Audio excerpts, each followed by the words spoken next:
Sepertinya akal sehat juga bisa membaca kok. Dan mengupas tugas. Betul-betul ingin menaikkan anak muda atau belajar dari pengalaman kemarin. Kita tahu loh ini untuk siapa. Jadi 29 Mei, 2 hari lalu, MA Mahkamah Agung memutuskan merevisi syarat usia minimal calon kepala daerah. Entah kebetulan atau bukan, di hari yang sama juga ada postingan soal poster Budi Kaisang yang akan maju dalam Pilgub DKI Jakarta. Sore ini habis MK terbitlah MA, karpet merah Kaisang di Pilkada. Ini dia pernyataan dari Presiden Jokowi dan juga Pratik. Itu tanyakan ke Mahkamah Agung atau tanyakan ke yang gugat. Oke, tapi Bapak sudah temukan itu Pak? Sudah baca sebelumnya? Sudah baca hasil putusan itu Pak? Belum. Baru diberitahu baru aja ya. Makasih Bapak. Saya tidak mengikuti isu itu. Tentu saja kalau itu keputusan lembaga yudikatif, pemerintah tidak berkomentar mengenai itu. Ya. 3 hari ini karena perkaranya sangat krusial karena proses pilkadanya ini di KPU sudah dimulai. Kalau kita lihat dari rentetannya kan ada peristiwa yang berulang. Menarik, Pak Jokowi mengatakan tanyakan kepada penggugat selain tanyakan kepada MA. Menjadi menarik kalau kita melihat siapa yang menjadi penggugat. Dalam hal ini adalah Partai Garuda.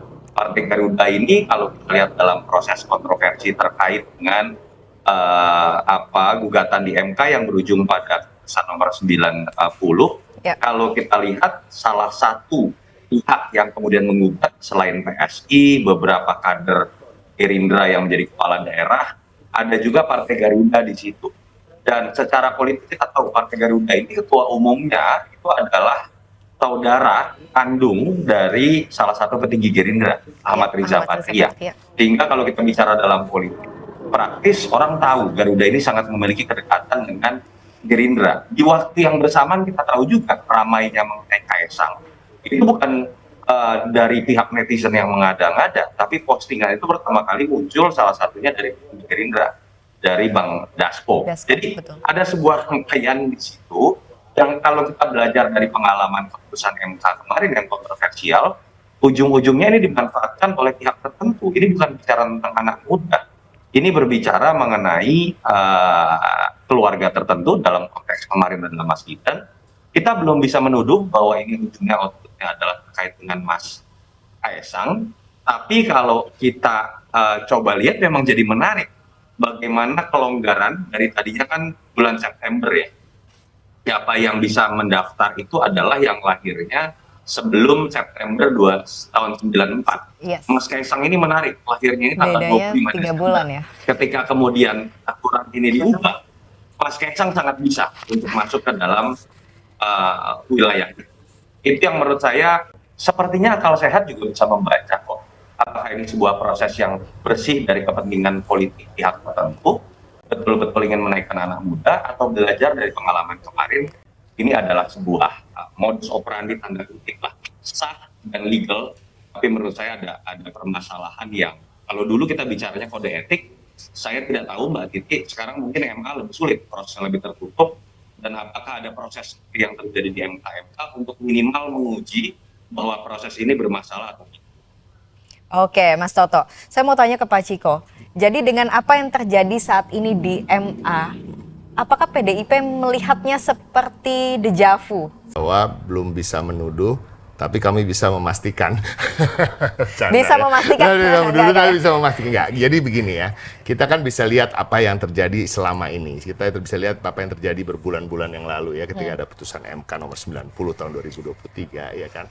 Apa yang terjadi di situ ya kan untuk yang pada akhirnya selalu dikatakan bahwa itu tidak untuk seseorang yang khusus. Tapi tadi disampaikan juga hampir semua diborong sama Yunarto bahwa siapa yang menggugat ya kan, mengajukan gugatan, ada PSI, ada Partai Garda, dan juga sekarang juga partai yang sama tadi juga adalah seorang adik kandung dari Ahmad Riza Patria yang begitu dekat artinya kedekatannya dengan Gerindra, kemudian Sufmi Dasko memposting Budi dan Kaisang di situ. Nah, ini kembali lagi menurut kami adalah ulangan dari apa yang terjadi sebelumnya. Ya, jadi bisa dibilang jilid 2 gitu? Jilid 2 bagi PDI Perjuangan ya, walaupun memang belum bisa dipastikan 100%. Tapi kembali lagi tidak salah untuk masyarakat dan bukan hanya PDI Perjuangan. Ini sudah menjadi pembicaraan publik gitu. Publik saya melihat gitu ya, saya juga memposting terkait ini di X saya yang kebetulan sampai detik ini sudah hampir 2.500 repost ya dari postingan saya itu ya. Artinya juga publik ini yang saya juga baca komen-komennya, nggak semua juga adalah pemilih PDI Perjuangan gitu ya. Yang seakan sudah lelah dan sudah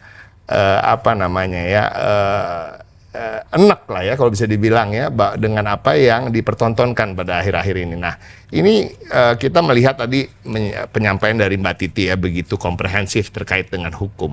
Namun menurut kami kita kalau masuk di tataran hukum selalu ada counter, selalu ada argumentasi hukum lain dari pihak sana, ya kan?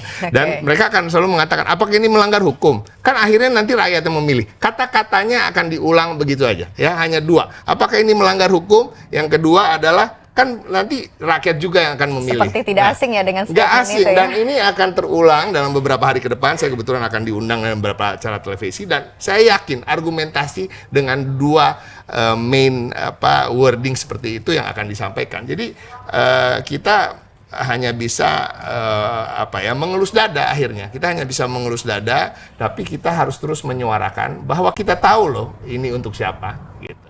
Kita tahu ini untuk siapa dan kita berharap pemerintahan yang ke depan tidak akan mengulang perbuatan-perbuatan seperti ini ke depannya. Itu Oke. Itu tadi Pak Ciko. Mas Toto, memang kan kita dalam sini kan nggak bisa menuduh tanda kutip ya. Ini untuk siapa, tujuannya apa? Tapi kita bisa melihat pattern. Kita bisa melihat pattern dari perilaku, ya kan? Pattern perilaku orang itu, rekam jejaknya itu tidak salah ketika kita mencoba memprediksi atau mengira-ngira bahwa inilah yang dilakukan hal yang sama oleh orang yang sama kira-kira. Karena sudah berkali-kali melakukan hal-hal yang mirip kan gitu. Jadi nggak salah kalau ada tuduhan menurut saya sah-sah saja. Oke.